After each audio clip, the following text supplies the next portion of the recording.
Hey everybody, this is Ken from RecPro. Today we're going to go over how to replace a fuse and help show you how to tell if your fuse is blown.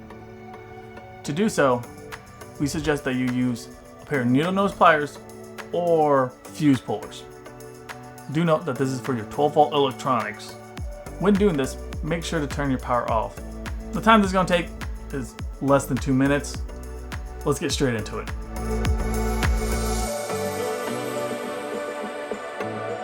But the simplest way to diagnose whether or not your fuse is blown is to pull the fuse and just physically look at it. If a fuse is blown, you should see it broken or burnt.